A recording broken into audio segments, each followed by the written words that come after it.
दोस्तों नमस्कार, मैं विपिन कुमार इंसाफ एक्सप्रेस न्यूज़ की ओर से आज जिला कांगड़ा मैं पहुंचा हूं। हमारे साथ है यहाँ पर हमारे भाई जी है, पंजाब केसरी के पत्रकार है, काफ़ी सुलझे हुए पत्रकार हैं। और इनके साथ एक बीती रात को एक पटवारी ने गाली गलौज की है और अभद्र भाषा का इनके ऊपर जो है पत्रकार के ऊपर जो है ना एक पटवारी ने प्रयोग किया है। सर नमस्कार। नमस्कार सर, आपके न्यूज़ चैनल का मैं बहुत बहुत धन्यवाद करता हूं कि जिन्होंने पत्रकार के ऊपर इतनी अभद्र भाषा का प्रयोग किया है पटवारी ने, तो ये मुझे अच्छा नहीं लगा। सर मैं थोरल क्षेत्र से पिछले 25 वर्षों से विभिन्न अखबारों से और इस समय मैं पंजाब केसरी में बतौर पत्रकार काम कर रहा हूँ। इसके साथ साथ मैं कई तरह के सामाजिक कार्यों के साथ भी जुड़ा हूँ। सर एक जागरूक नागरिक होने के नाते मैं हर गतिविधि में भाग लेता हूँ। तो यहाँ पर थोरल तहसील के 2 पटवारी जो ग्राम पंचायत डूक के धनियारा पटवार घर में तैनात हैं, तो बात यहाँ तक हुई सर पिछले कल की कि ये पटवारी जो हैं वो 4 बजे के करीब अपनी कुर्सी को छोड़कर चले गए थे। तो जब मैंने थोड़ा सा ऐसे चौकीदार जी को पूछा कि चौकीदार साहब पटवारी जी कार्यालय में ही हैं या नहीं, तो उन्होंने बोला कि वो कानगो साहब के पास कोन्ना में मिलने गए हैं। तो जब कोन्ना में कानगो के साथ मिलने गए तो कानगो जी तो वैसे छुट्टी पर थे, तो सर जी इन्होंने झूठ ही बोल दिया। चलो पीछे से चौकीदार ने उनको फ़ोन कर दिए कि पत्रकार ऐसे पूछ रहे थे, तो इसमें सर मैंने कोई गुनाह भी नहीं कर दिया था कि अगर मैंने पूछ भी लिए थे तो मैंने कोई गलती को व्यवहार नहीं किया। लेकिन सर जी उन्होंने क्या किया कि जो हरविंदर पटवारी जी हैं उन्होंने दूसरे पटवारी के फ़ोन नंबर से मेरे को इतनी गंदी गंदी गालियाँ निकाल दी कि मैं अब मीडिया में भी क्या बोलूँ, कि उन्होंने यहाँ तक बोल दिया कि मैं तेरे दांत तोड़ दूंगा, तेरे को पत्रकारिता सिखा दूंगा, तेरी टांग एक नीच करके ऊपर करके मैं तेरे को मार दूंगा, मतलब जान से मार देने की उन्होंने धमकी दे दी सर। तो सर उन्होंने फिर वो मेरी जहाँ पे मैं डूब बाज़ार में दुकान करता हूँ, तो मेरी दुकान पर भी आ गए, वो पंचायत प्रधान को भी ले आए। लेकिन अब पंचायत की सर अब मैं पत्रकार हूँ तो समाजसेवी हूँ, तो मैं खबरें भी लगाता हूँ और हर मंच पर मैं मुद्दा भी उठाता हूँ। जो लोगों को ज़रूरत होती है लोग मेरे को बताते हैं कि जी ये समस्या का हल होना चाहिए। बाज़ार में दुकान करता हूँ तो मेरी दुकान पर भी आ गए, वो पंचायत प्रधान को भी ले आए।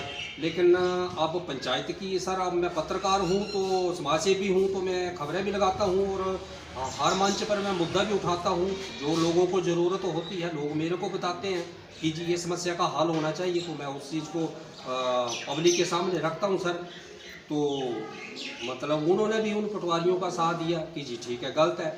फिर सर मैंने मौके पर 4:30 बजे एएसआई साहब थोरल को फ़ोन किया, लेकिन उन्होंने भी पता नहीं क्या वजह रही, उन्होंने रिसीव नहीं किया।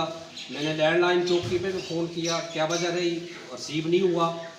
फिर चौकी थोरल में मैंने फिर शाम को 7:30 बजे फ़ोन किया लैंडलाइन पर, फिर मुंशी जी ने उस फ़ोन को रिसीव किया, तो उन्होंने ये बोला कि मेरे को एक एप्लीकेशन दे देना सुबह। तो सर सुबह मैं आज शनिवार को सुबह मैं एप्लीकेशन लेके गया था चौकी में, तो मैंने अपनी बात उधर रखी थी, उधर शायद पटवारी साहब भी एप्लीकेशन लेके चले गए थे।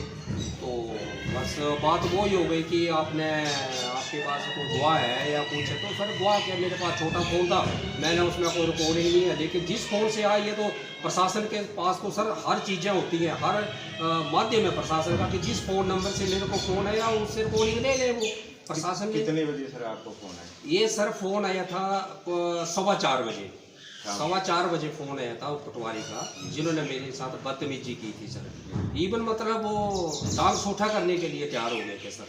तो हिमाचल प्रदेश की जो मुख्यमंत्री है सुखविंदर सिंह खुद ही और अपने डीसी साहब है कांगड़ा में एसपी साहब है, उनके लिए आप प्रशासन से और मुख्यमंत्री सरकार से क्या कहना चाहिए? मैं सर मुख्यमंत्री साहब से और एसपी साहब से और डीसी कांगड़ा से ये निवेदन करना चाहूँगा, दोनों हाथ जोड़कर, कि ऐसे जो कर्मचारी रखे हुए हैं पब्लिक की सेवा के लिए, तो इनको सबसे पहले तो शिष्टाचार सिखाया जाए, इनको संस्कार सिखाया जाए कि किसी से बात कैसे करनी है, अभद्र व्यवहार के लिए तो न रखे हुए हैं, क्योंकि इनको सरकार की तरफ से वेतन मिल रहा है, इनको तनख्वाह मिल रही है, इनका मतलब इनका काम भी है कि समय पर ड्यूटी पर आना है और समय पर ड्यूटी से जाना है। अगर किसी ने पूछ लिया तो ये मतलब हो नहीं है कि हमने कर्मचारियों को डिस्टर्ब कर दिया, इसमें सर कोई हमने गुनाह नहीं किया।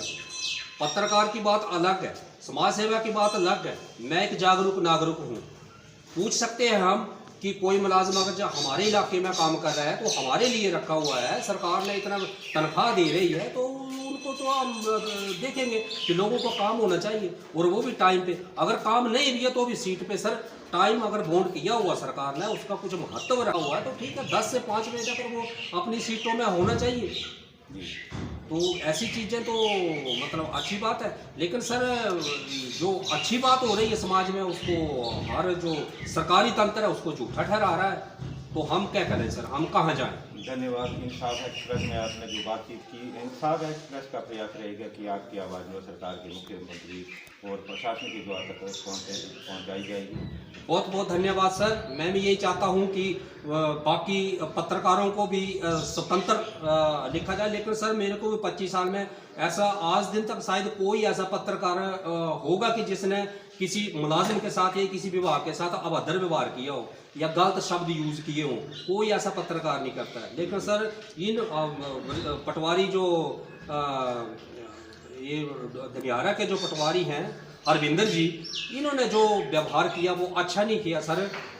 भगवान इनको, चलो इनको मतलब वो दुआ भी कहाँ से लाने और होगा भी कुछ नहीं, इतना भी मेरे को मालूम है, होगा कुछ नहीं, लेकिन बस भगवान इनको शिष्टाचार और संस्कार सिखाए, प्रशासन भी और भगवान भी। ये मेरी शुभकामना है। जी धन्यवाद।